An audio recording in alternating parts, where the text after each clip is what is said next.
안녕하십니까, 소마시네마. 굉장히 오랜만에 인사드립니다.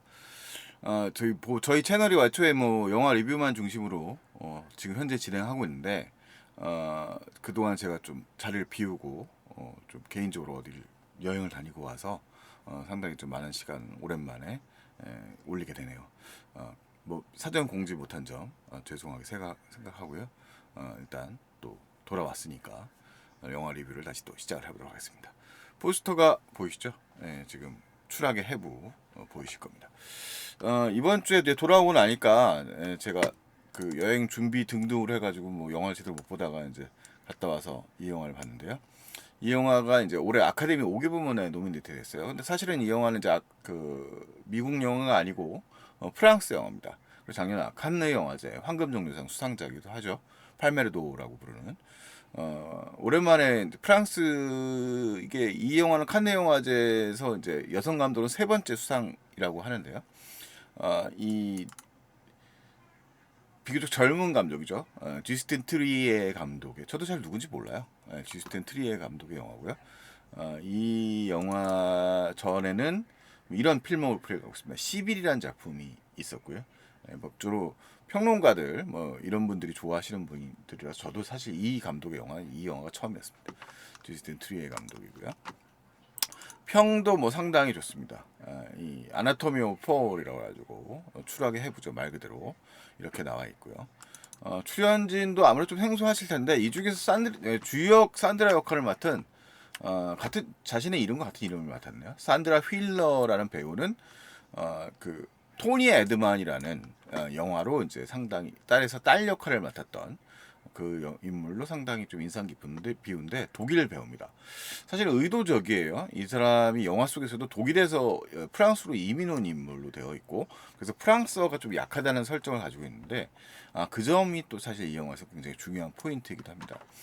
자, 추락의 해부는 어떤 영화인가? 일단은 영화가 보여주는 그 포스터의 이미지처럼 사건의 문제는 이제 결론이 이미 나와 있는 거죠. 영화의 서두에 이 영화의 시작 지점 그리고 포스터에 이미 이제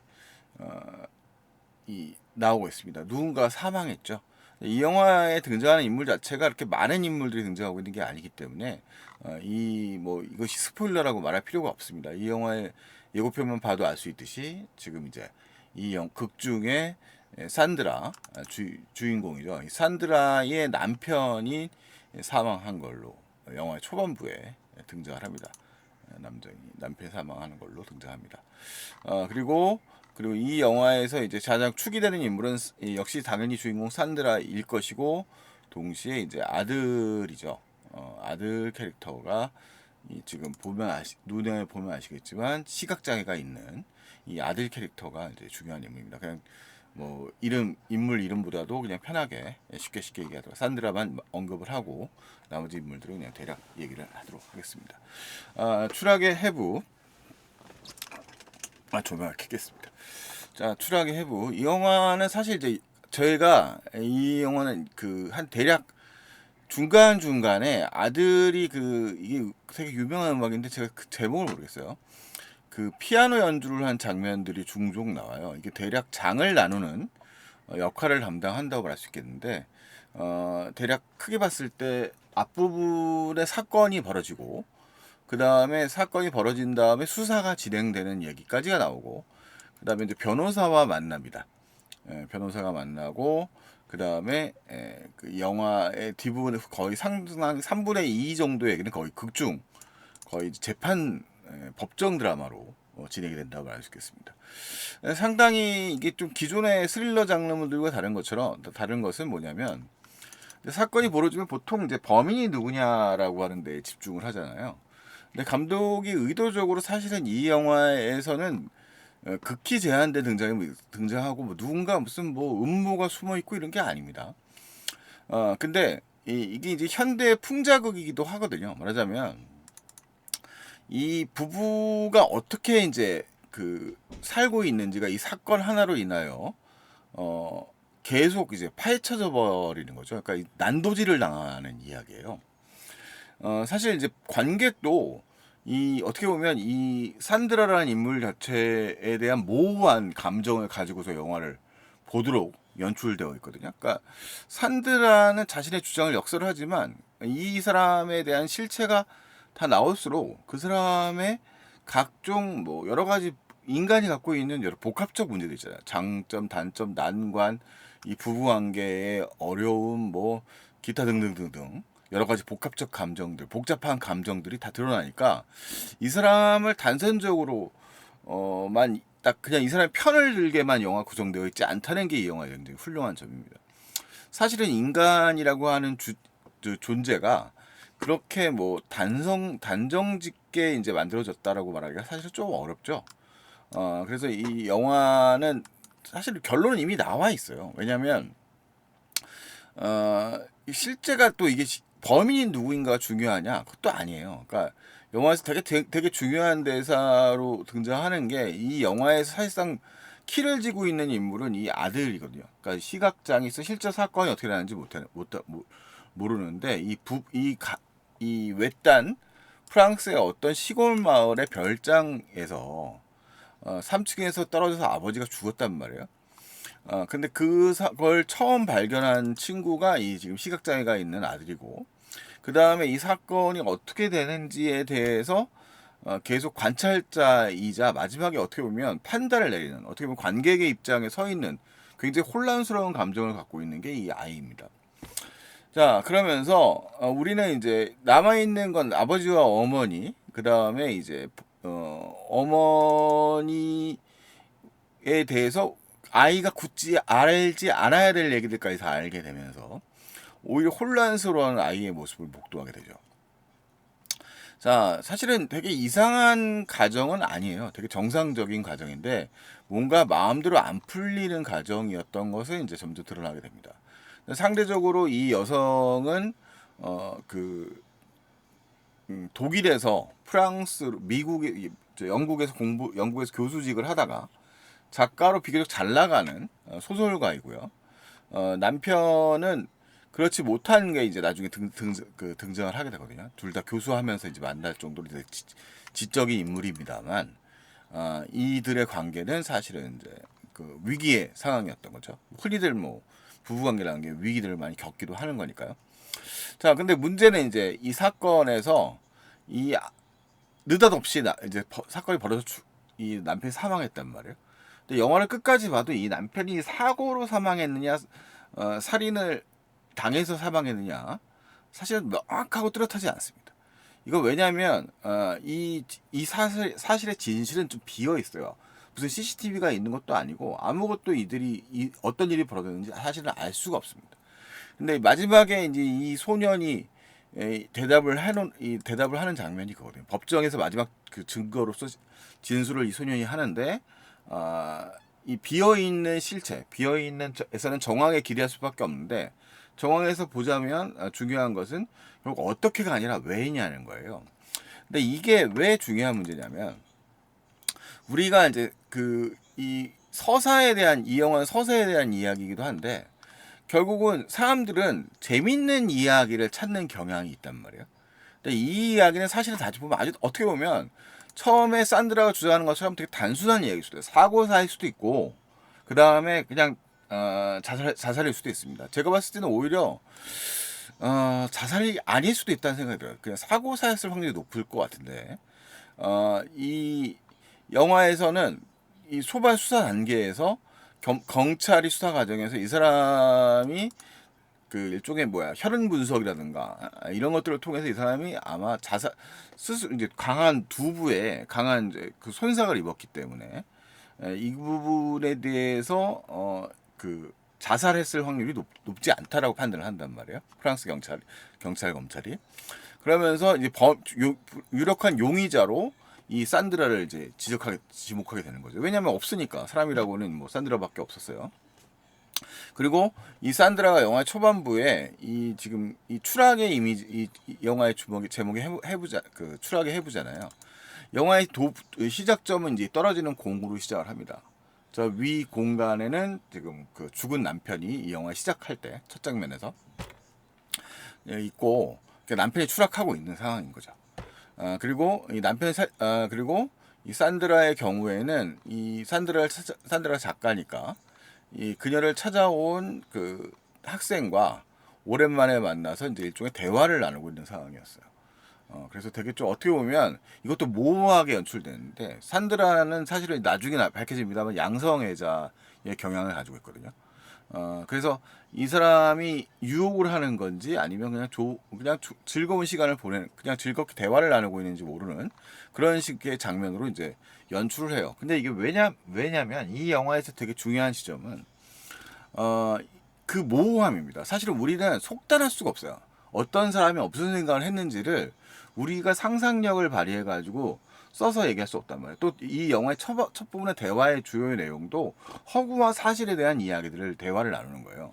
그러니까 이 영화에서 결국 얘기하는 거는 픽션하고 논픽션, 그러니까 사실과 사실이 아닌 것들이 혼재되어 있는 현재 상황들에 대한 얘기들 하거든요. 소설에 대한 이제 글쓰기에 대한 얘기가 나오는데 사람들은 서사를 좋아하죠. 그냥 사고사보다는 살인 사건이 훨씬 흥미로운 겁니다. 자, 그래서 결국 경찰에서도 이제 근거를 몇 가지를 들면서 이 범인으로 산드라를 몰게 되는 상황이 된 거죠. 산드라는 물론 당연히 결백을 주장하고요. 사실 나중에도 밝혀지지만 살인 무기 같은 게 나오지도 않아요. 그러니까 이 사람이 두 무기를 타격했다는 얘기가 나오고 않고 변호사 측에서는 이 사람이 가지고 있는 이 주장, 그러니까 이제 어차피 논리를 세워야 되는 상황이 돼버리는 거예요. 그러니까 상대방의 주장은 사고사일 수도 있겠지만 주장은 이 사람이 자살이라고 하는 근거를 제시해주지 않으면 사고사는 근거가 없잖아요. 그러니까 자살이란 근거를 제시해주지 않으면 안 되기 때문에 변호인 측의 논리, 산드라 변호인의 측의 논리는 결국 이 사람이 자살을 했었어야 된다는 논리적 근거를 제시를 해야 되는 상황인 거예요. 자, 그래서 이 추락의 해부는 사실 앞부분은 일단은 스릴러의 문법에 의하면 전개가 이렇게 멈추은 듯한 얘기가 나오거든요. 이 사람의 관계, 심리적 문제들 같은 것들이 대화가 나눠지고요. 그다음에 중요한 요소 중에 하나가 이 배우에서도 기인이 하는데 이 배우가 독일 배우란 말이죠. 독일 배우인데 프랑스에 능통한 사람 아니에요. 말을 할 수는 있지만 하지만 그렇게 영화에서의 대화가 이렇게 능통할 정도가 아니기 때문에 프랑스 법정에 서가지고 나중에 얘기할 때는 이제 영어로 대화로 하는 경우가 많아요. 그러니까 자기가 설명이 어렵다고 얘기를 해서 이제 그것도 어떻게 보면 핸디캡이죠. 독일 사람이지만 독일 말로 하는 거보다도 이제 영어로 얘기하는 게 편한 사람이고, 이 사람 그러니까 영국에서 그 교수직을 했으니까요. 이 사람의 경우는 이제 변호사인데 변호사와의 대화할 때도 이제 영어로 이제 대화를 하는 장면이 등장을 합니다.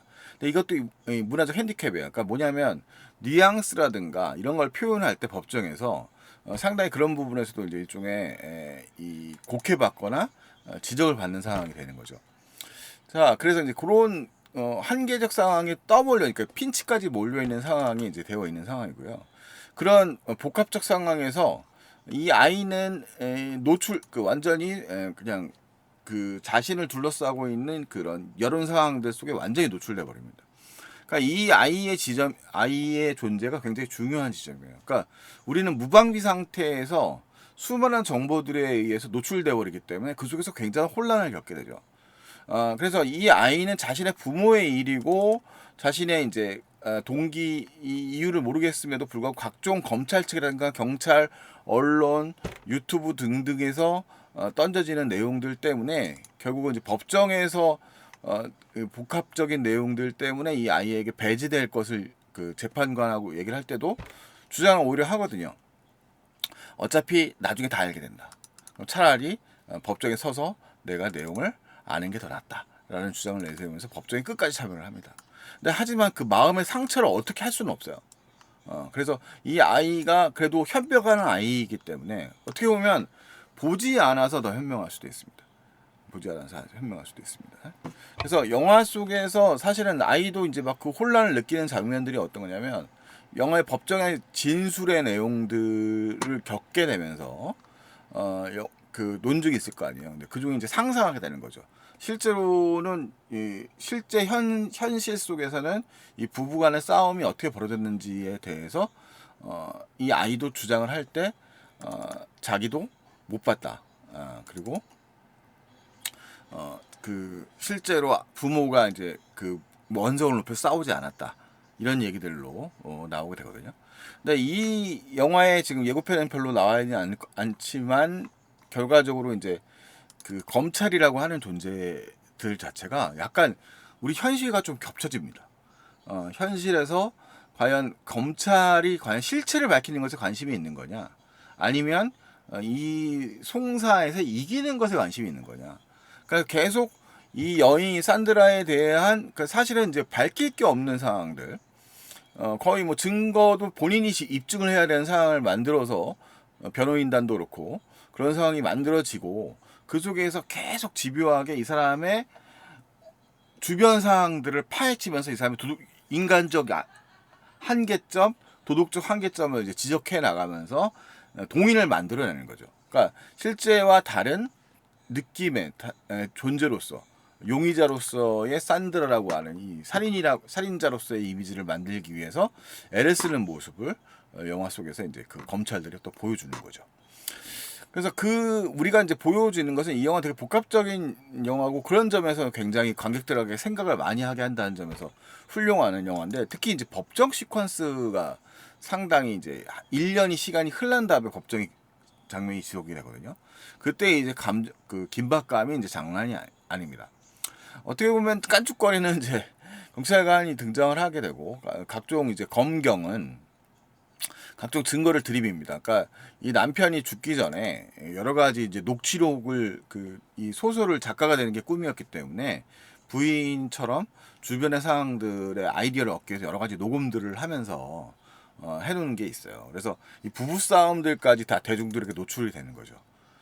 그래서 이 사람이 갖고 있는 그 장면들, 그러니까 이 지금 보여주고 있는 스틸컷은 이 녹취록이 법정에서 재생이 되면서 영화 속에서 그 현실의 모습을 보여줍니다. 그리고 영화에서 슬쩍 이들이 싸우는 장면에 대한 사운드는 일종의 나와주지 않아요. 그러니까 영화에서는 우리는 이 사람이 실제로 어떤 싸움을 했는지, 이 부인이 멍든 이유가 처음 주장했던 대로 이제 진술을 번복하지만 부딪혀서 생긴 문제, 멍인 건지 팔에, 아니면 싸워서 생긴 멍인 건지 제대로 알 수 없습니다. 그죠? 그러니까 우리가 진실은 가리워져 있단 말이에요. 근데 그 진실을 갖다가 우리가 자꾸 재조립을 해서 그것을 구성하려고 하는 경향이 있죠. 그래서 자기 나름의 논리로 해석해버리고 자기 흥미거리로 소진해버리는 겁니다. 자, 그래서 이 살인의 해부는 사실 현대사회에서 정보량이 많아진 사회 속에서 벌어지는 이 모습 자체가 과연 그 올바른 일인가라는 도덕적 질문까지 던져지는 영화라고 할 수 있겠습니다. 사실 이 추락의 해부에서 진실은 그렇게 중요한 문제가 아닐 수도 있어요. 진실이라고 하는 게 과연 어떤 건지는, 왜냐하면 알 수가 없기 때문입니다. 아무도 해석을 못해요. 이 산드라의 경우는 아마 범인이 아니었을 확률이 훨씬 높다고 봅니다만, 영화 속에서는 그 사실을 보여주지 않거든요. 관객들에게 떨어져 있는 상태의 남편만 보여주는 것이고, 이건 이런 장면들이 일종의 상상의 장면들입니다. 이제 변호인단의 주장에 의해서 상상의 이제 재구성인 건데, 그런 모습들을 보여주는 거거든요. 그러니까 보면 답답할 수도 있는데, 사실 대부분의 많은 경우들은 밝혀지고 증명되지도 않는 진실들을 가지고 유추해서 해석하는 경우가 너무 많다는 이야기이기도 하거든요. 그래서 각종이 너무 많은 핵심에 진행되는 이야기의 본질로 나아가는 게 아니라, 각종 곁다리를 통해서 이 사람들이 결국은 이제 겪었던 아픔들, 이 아들이 사실은 이제 어떤 사고로 인해 실명하게 되었고, 그에 대한 이 부담감이, 책임감이 결국 이 아버지에 대한 것들, 그 다음에 이 사람이 갖고 있는 작가에 대한 그런 작가로 되기 위한 것에 대해서 실패한 것들, 그리고 성향들, 이런 것들이 복합적으로 다 드러나면서 우리는 이 사람의 인간적 한계들을 이해하게 되거든요. 이해하게 되지만, 그렇다고 해서 이 사람의 정말 진심이 무엇인지를 완벽하게 이해할 수 있겠느냐. 그것은 어렵다는 얘기가 되는 거죠.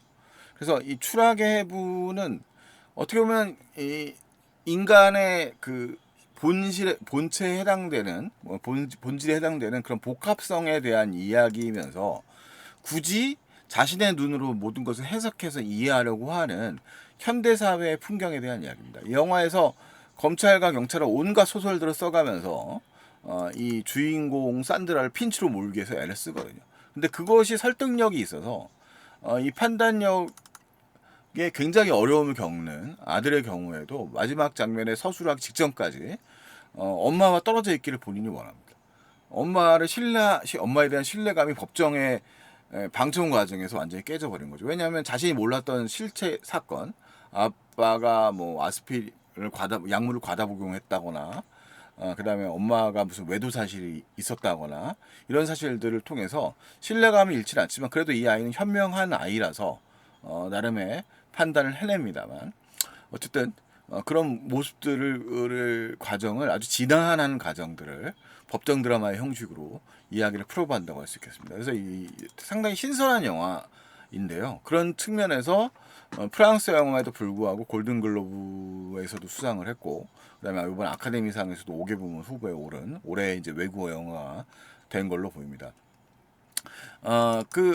이 언어적인 측면들도 상당히 되게 중요하게 작동을 하고, 그 부분들이 가지고 있는 이제 프랑스 사회적인 내부적 측면들이 또한 통합적 메시지를 가지고 있는 거예요. 물론 이 영화는 이제 기생충처럼 확연하고 명징적으로 뚜렷하게 메시지를 확실하게 보여준다고 할 수 없지만 어쩌면 또 그 본질적인 측면에서 의 인간의 그런 여러 가지 측면, 그 다음에 이 미디어 사건을 접하고 미디어들이 어떻게 접근하는가의 문제를 보자면 우리도 최근에 큰 슬픔을 안지 않았습니까? 그러니까 일방적인 해석에 의해서 핀치에 몰리게 된 개인이 결국은 사망해버리는 경우들도 발견하게 되었는데 그 비극의 비극의 풍경이 바로 이 추락의 해부에 잘 묘사되고 있다고 할 수 있습니다. 그러니까 개인이 감당할 수 없을 정도의 굉장한 압박감. 그리고 이 주인공은 그래도 명성이 있는 작가이기 때문에 능력이 있는 변호사팀을 꾸려서 이들과 대응해 나가면서 자신의 그런 법정 대응의 논리를 만들어서 결국은 승리를 할 수 있다, 해낼 수 있겠지만 우리가 그냥 일반적인 능력을 지니지 못한 사람들은 이런 사람들은 이 법정의 그런 일반적 판단에 검경이라든가 해석에 의해서 무력해질 수밖에 없는 상황까지 생각하게 돼서 여러 가지 복합적인 문제들을 생각하게 많은 그런 영화라고 말 수 있겠습니다. 그래서 앞부분을 조금 잘 견뎌내시면 이 뒷부분의 법정 드라마는 여느 스릴러, 이거 스릴러죠, 뭐 여느 스릴러 이상의 긴박감을 주는데 조금 다른 차원에서 접근을 하고 있기 때문에 아마도 좀 생경하게 느낄 수 있는 부분도 있으실 거예요. 하지만 그런 측면들을 잘 이해를 해보신다면 굉장히 흥미로운 영화가 되지 않을까, 영화적 경험이 되지 않을까라는 생각이 듭니다. 오늘 다룬 영화는 주스틴 주리의 감독의 추락의 해부라는 영화였고요. 여러분들도 한번 시간이 나실 때 챙겨봐 주시면, 집중해서 쫙 보시면 좋을 것 같습니다. 네, 이상 소마 시네마였습니다. 안녕히 계십시오.